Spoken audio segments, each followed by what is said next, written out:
से बोले सैकड़ों लोग वहाँ बैठे हुए थे कार्यकर्ता और हमको इस तरीके से टारगेट किया गया। हम आशा लेकर गए थे कि हमारे नीतीश बाबू के ये मंत्री हैं, हमारी बात को सुनेंगे, हमारे दर्द को सुनेंगे। तुमको ये पता नहीं है कि वहाँ जो ये भी बोले वो क्या परिवहन मंत्री वहाँ जो है वो लाई है, उसको हम कैसे कह सकते हैं, ये तक हमको कहा गया। सैकड़ों लोग वहाँ बैठे थे। हम लोगों को बड़ी उम्मीद थी कि हमारे नीतीश बाबू हम लोग के सेकुलर हैं, हम लोग के रहबर हैं मुसलमानों के। तो हमारे क्षेत्र के एक संजय झा हैं राज्यसभा के सदस्य, वो उनका अभिनंदन समारोह था मधुबनी में, तो वो सुबह होकर अपने घर आए थे। 200 आदमी तकरीबन वहाँ बैठे थे। मैं ये आवेदन पेश किया, हमने आग्रह किया कि हुजूर थोड़ा इसको अपने तौर से देख लिया जाए। तो हमको भरे सभा में कहते हैं, कह रहे तुम लोग मुसलमान वोट देता है, दिया है, नीतीश को वोट दिया है? हम कहा बिल्कुल दिया है हुजूर। नहीं गलत का तो हम कहा बिल्कुल हम गलत सही कह रहे हैं। संजय झा हमसे बोले सैकड़ों लोग वहाँ बैठे हुए थे कार्यकर्ता और हमको इस तरीके से टारगेट किया गया। हम आशा लेकर गए थे कि हमारे नीतीश बाबू के ये मंत्री हैं, हमारी बात को सुनेंगे, हमारे दर्द को सुनेंगे। तुमको ये पता नहीं है कि वहाँ जो ये भी बोले वो क्या परिवहन मंत्री वहाँ जो है वो लाई है, उसको हम कैसे कह सकते हैं, ये तक हमको कहा गया। सैकड़ों लोग वहाँ बैठे थे। मतलब आपका क्या नाम है? मेरा नाम गुफरान अहमद है। गुफरान साहब, मुझे कुछ डिटेल मिला कि लगभग 1947 से पहले यानी कि आज़ादी से पहले जो है कब्रिस्तान वहाँ पर थी, क्या सही है ये बात? ये हकीकत में है कि सैकड़ों वर्ष वहाँ कब्र है।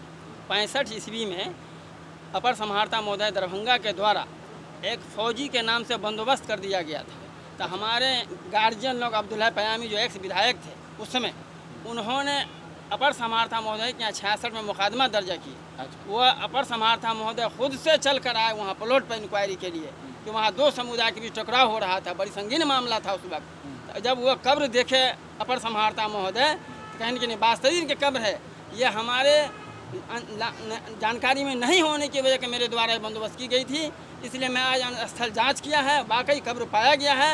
आज मैं इसको रद्द कर। ये जो आप दावा कर रहे हैं किस बिना पे कर रहे हैं, कोई प्रूफ है आप लोगों के पास? जी, मेरे पास अंचल अपर समाहर्ता महोदय जरा दिखाइए क्या है वो भी कॉपी मेरे पास जजमेंट का है। ये सारा कॉपी जो है जी जी जी ये ओरिजिनल कॉपी है। जी, कब का है ये कॉपी? ये 1966-67 का है। अच्छा, ये आपका डिस्ट्रिक्ट दरभंगा? जी जी, उस वक्त दरभंगा ही डिस्ट्रिक्ट था। दरभंगा ही डिस्ट्रिक्ट था हम लोगों का। तो 16/6/1967 का ये लेटर दिखाया जा रहा है। तो उस वक्त ये बात कबूल कर लिया गया अपर समाहर्ता के द्वारा कि उनसे गलती हुई। जी जी जी, वो बोले हैं कि नहीं जानकारी की वजह से ऐसा हुआ, लेकिन मैं इसको वास्तविक तो इंक्वायरी। अभी जो अधिकारी लोग आ रहे हैं जी, जी। वो लोग अंग्रेजी तो जानते होंगे, जी, खूब। तो उनको दिखाया होगा तो समझ हमने आया उनको दिखलाया, सीओ साहब आए प्लॉट पर जाकर कब्र भी देखे। हमने कहा क्या हुजूर हम लोग को क्या आश्वासन दे रहे हैं, कब्र बरकरार रहेगा कि नहीं? कहा कि ठीक है हम जांच कर जा रहे हैं, आगे रिपोर्ट करेंगे। उसके बाद ठेकेदार को भेज दिया काम करने के लिए। हम तमाम समाज के लोग 500-1000 वहाँ जमा हुए, सामान को वापस करवाया। तब एसडीओ साहब हमारे अनुमंडल पदाधिकारी फुलपरास और डीएसपी महोदय फुलपरास, ये दोनों आदमी पहुँचे नरहिया थाना पर। हम 5 गार्जियनों को बुलाया गया कि क्या कर रहे हैं आप लोग? हमने कहा हुजूर हमारे पक्ष में कब्रिस्तान है, हम लोग का ख़ानदान उसमें पूर्वजों दफन है और उसमें भवन बन रहा है। तो उन्होंने कहा कि नहीं ये सरकारी लिस्ट में नहीं है कब्रिस्तान। हम कहा सरकार के लिस्ट में हो या नहीं हो, मौजूदा अभी देखें अपने चश्मा से जाकर हुजूर, तो बेहद खुशी होगी हमको। उसी वक्त वो हमारे साथ फिर गए थे कब्रिस्तान, वहाँ चलकर देखे कि वास्तविक के कब्र है। तो हमने कहा कि हुजूर ये रकबा तकरीबन 16-17 एकड़ का है। आप इस बीच में एक नदी बह गई है, उस नदी के उस तरफ अभी भी 6-7 एकड़ ज़मीन बची हुई है, जो बांस वगैरह लगाए हुए हैं, लोग निजी उपभोग कर रहे हैं, उसमें बना लीजिए, कोई आपत्ति नहीं हम लोग को, मगर इस कब्र को बचाया जाए। तो कहा ऐसा नहीं हो सकता है, ये यहाँ से हिल नहीं सकता है। एसडीओ साहब ऐसा जवाब दिए हमको। जी जी, फुलपरास अनुमंडल पदाधिकारी के। और कहें कि आप लोग वार्ता में कल हमारे यहाँ मिलिए। तो हम लोगों ने एक इकट्ठा के रजिक मुखिया हैं हमारे गार्जियन, अंजार साहब हैं संग्राम, और इलाके के तमाम गार्जियन के लेकर मैंने परसों 21 तारीख को अनुमंडल पदाधिकारी के चैम्बर में हम लोग गए, बुलाए हम लोगों को। हम लोगों ने कहा कि हुजूर ये सारा रिपोर्ट है और आपने चश्मे से देखा भी है, हम तो यही हुजूर से न्याय चाहेंगे, जो हमको न्याय मिले, खबर मेरा बरकरार रहे। हम लोग को किस तरह आस्था पर आँच नहीं आए। कहा कि ये हरगिज नहीं हो सकता है, बनेगा तो वहीं बनेगा, क्योंकि ऊपर से हमको प्रेशर है, लॉ एंड ऑर्डर का मालिक हैं हम। अगर आप लोग हंगामा नहीं कीजिए, हम कहा हुजूर हम जब आपको अधिकार है तो हमें भी अधिकार है वहाँ खड़ा होने का, तो हम तो वहाँ जाएंगे। तो कहीं आप भीड़ लगा के खड़े नहीं हो सकते हैं। तो हम लोगों ने ये प्रदर्शनी का आयोजन किया, उनके आवेदन लिख करके दिया। आज हम लोग धरना प्रदर्शनी पर आए हैं अपनी मांग रखने के लिए। हम लोगों को अनदेखा किया जा रहा है। हमने डीएम साहब से भी 2 बार जाकर मिले, यही मिला कि आपको सरकारी कागज में तो नहीं है कब्र। हम कहा हुजूर वहाँ नहीं है, स्पॉट पर तो है। इससे पहले अपर समाहर्ता महोदय अपने कलम से हम लोग का आदेश करके दिए हैं, वो देख लिया जाए हुजूर, उसके बावजूद भी अनदेखी किया गया है। तो ये सारी बातों को आप समझ सकते हैं, ये दुख और दर्द समझ सकते हैं।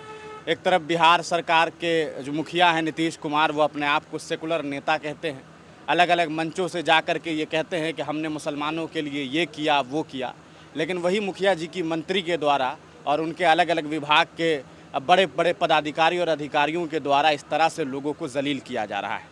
इसमें साफ सुथरी लफ्ज़ों में ये बातें लिखी हुई है कि किस तरह से अपर समाहर्ता के द्वारा इस ज़मीन को जो है शुरुआती वक्त में सन 1966 के आसपास जो है वो एक मिलिट्री के व्यक्ति को जो है वो दे दिया जाता है, लेकिन बाद में जब स्थान पर पहुंच करके अपर समाहर्ता खुद इस चीज़ को देखते हैं तो उन्हें इस बात का एहसास होता है कि ऐसा नहीं है, और बाद में ये ज़मीन जो है जो लगभग 18 कट्ठा के आसपास बताया जा रहा है, 10 बीघा 18 कट्ठा, 10 बीघा 18 कट्ठा और 18 धूर ये ज़मीन जो है वो सेटलमेंट कर दिया जाता है बाद में एज ए ब्यूरियल ग्राउंड। यानी कि साफ़ सुथरे लफ्ज़ों में ये बात कही गई है कि ये कब्रिस्तान है। अब आप सोच करके देखिए कि किस तरह से इस देश में मुसलमानों को जलील और परेशान करने की कोशिश की जा रही है। एक तरफ वक्फ की ज़मीनों को छीनने के लिए वक्फ बिल जैसे कानून बनाने की कोशिशें हो रही है, उसमें तरमीम करके हिंदुस्तान के मुसलमानों को परेशान करने की साजिशें रची जा रही है। वहीं दूसरी तरफ जब लोगों के पास कब्रिस्तान है, और आज से नहीं बल्कि कहा जा सकता है कि कई दशकों से वहाँ पर लोगों को दफन किया जाता है, उस ज़मीन को भी ये लोग छीनना चाहते हैं। अगर आपको सरकारी भवन बनाना है अच्छी बात है, आपको स्कूल बनाना है, कौन नहीं चाहता है कि उसके माशरे में उसके इलाके में स्कूल ना हो, लेकिन इसका ये मतलब नहीं होता है कि कल को आप किसी कब्रिस्तान या किसी शमशान घाट पर स्कूल बनाने की बात करने लगे।